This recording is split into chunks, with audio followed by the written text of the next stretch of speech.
शेतकरी मंडळी रामराम। गहू काढून झाल्यानंतर याचा जे पाचट राहते किंवा भुसा राहते किंवा हा जो काळी कचरा राहते हा पेटून न देता वावरामध्ये आपण कशा पद्धतीनं तो गाळावा, कशा पद्धतीनं तो कुजवावा या सविस्तर विषयावर आज आपण खुली चर्चा त्या ठिकाणी करणार आहे। म्हणून व्हिडिओ तुम्ही पूर्ण पहा आणि आपल्या चॅनलला सबस्क्राईब करून घ्या, म्हणजे रोजचे व्हिडिओ आपल्यापर्यंत येत राहतील। तर कास्तकार बंधूंनो, आपण दरवर्षी काय करतो, गहू काढतो, हार्वेस्टरने काढतो किंवा सोंगणी करतो आणि गहू घरी आला रे आला की वावरामध्ये जातो आणि माचीची काडी लावून देतो। का बरं? कारण पुढच्या वर्षी खरीपला आपल्याला ते भारी जाऊ नये, म्हणजे सोन्यासारखं खत आपण हाताने पेटून देतो आणि 1000 रुपये रासायनिक खत आपण मार्केटमधून घरी आणतो आणि यामुळे शेतकरी आता मागे येत चाललेला आहे।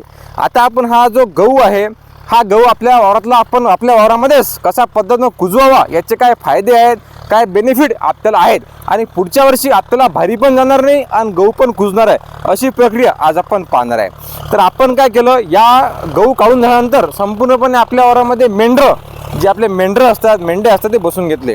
याचा काय फायदा झाला की हे पहा, पूर्णपणे गव्हाचं पाचट आहे हे 4 ते 5 तुकडे झालेले आहेत, म्हणजे 30% काम आपलं याच ठिकाणी झालं की मेंढरं बसल्यामुळे संपूर्णपणे आपला गहू हा खालीवर झाला, बारीक झाला। आता मेंढरांची बैठक आपल्या वावरातून आज गेलेली आहे आणि हातात आपण त्याला पंजी मारून घेत आहे। आता पंजीचे आपल्याला काय फायदा होणार आहे, एकतर संपूर्ण जे वावर आहे हे लेवलमध्ये येणार आहे, म्हणजे नंतर जे आपण याला किस्तारी करणार आहे त्याला भर येणार नाही। आणि दुसरा बेनिफिट म्हणजे हे जे गव्हाचं पाचट आहे हे मातीमध्ये आता मिक्स झालेलं आहे। हे पहा, हे पूर्णपणे मिक्स होऊ राहिलं आणि जमिनीची प्रक्रिया सुद्धा सुरू राहते। आता यामध्ये आपण पंजी मारून घेता, मस्तपैकी डीपमध्ये पंजी मारली, संपूर्ण वावर जे आहे हे एका लेवलनं आता आलेलं आहे। आणि आता 15 दिवस, हा बरोबर 15 दिवस या वावरामध्ये आपण काहीच करणार नाही, कळखळ उन्हामध्ये हा गहू आता वाळणार आहे। आणि मस्तपैकी 15 दिवस झाले की याला दुपारच्या पायरी, म्हणजे दुपारी 2 वाजता 3 वाजता येऊन याला मस्तपैकी आपण पहिल्या गेऱ्यामध्ये किंवा दुसऱ्या गेऱ्यामध्ये रोटर जे आहे ते मारून घेणार आहे।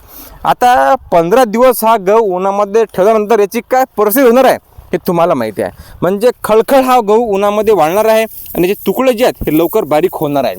आणि दुसऱ्या गेरामध्ये किंवा पहिल्या गेरामध्ये रोटर मारल्यामुळे त्याची प्रक्रिया जी आहे ते लवकर होणार आहे।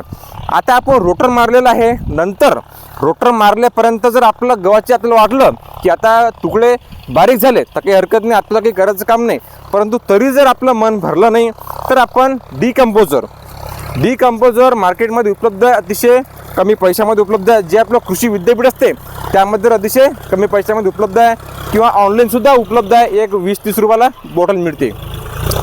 ते बॉटलचा स्प्रे आपल्याला 1 बॉटल एकरी त्या स्वरूपानं करायचं आहे आणि 1 नंबर म्हणजे 40 दिवसामध्ये संपूर्णपणे गहू आहे हा आपला कुजणार आहे। तर हे प्रक्रिया यावर्षी आपण आपल्या गव्हाच्या वावरामध्ये जे आहे ते अवलंब त्याचा करत आहे। आणि दोन्ही गव्हाचे प्लॉट, आता हा आपल्या बाजूचे शेतकरी आहेत आणि हे आपण आहे, आपण यावर्षी गहू दाबत आहे आणि हे दाबत नाहीत, काय परिणाम होते ते पण आपण पाहणार आहे। याच वावरामध्ये मागच्या वर्षी आपण 6 फुटाची पराठीची कुट्टी केली होती, तो पण व्हिडिओ तुम्ही पाहिलेला असेल। आणि जे 6 फुटाची कुट्टी केली, 1 इंचही जे काळी आहे ते वावरामध्ये शिल्लक नाही, संपूर्णपणे जमिनीनं खाऊन घेतलेलं आहे। म्हणजे जमिनीचं खाद्य हेच आहे, गांडूळ खत, लेंडी खत, वाळलेला पालापाचोला, काळी कचरा हे आपल्या जमिनीचं खाद्य आहे। आणि आपण जो हा गहू पेटून देतो यामध्ये अतिशय चांगल्या पद्धतीनं सिलिकॉन आपल्याला पाहायला मिळते। गहू जर आपण जमिनीमध्ये गाडला तर आपला सेंद्रिय कर्ब हा चांगल्या पद्धतीनं वाढतो, ऑर्गॅनिक कार्बन ज्याला म्हणतात तो वाढतो, जमिनीचा पोत सुधारतो। आणि एक वेळ जर आपल्या जमिनीचा पोत चांगला झाला किंवा पोत सुधारला तर आपलं उत्पादन जे आहे ते हमखास त्या ठिकाणी वाढणार आहे।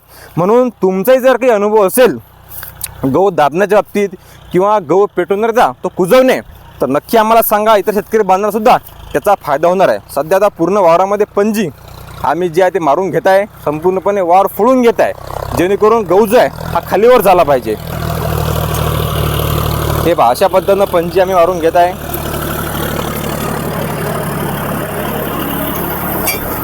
संपूर्णपणे आपला गहू आहे हा खालीवर झालेला आहे। आता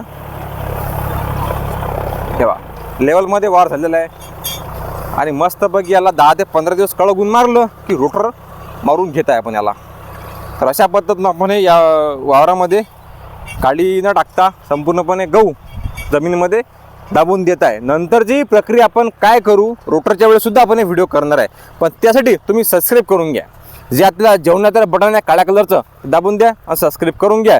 आणि सोन्यासारखं पीक आपण घरामध्ये घेतोच, परंतु हा जो काळी कचरा आहे ना, हे सोनं आहे. सोनं आपल्याला वावरामध्ये कुजवणं आहे आणि याचे फायदेसुद्धा घेणं आहेत.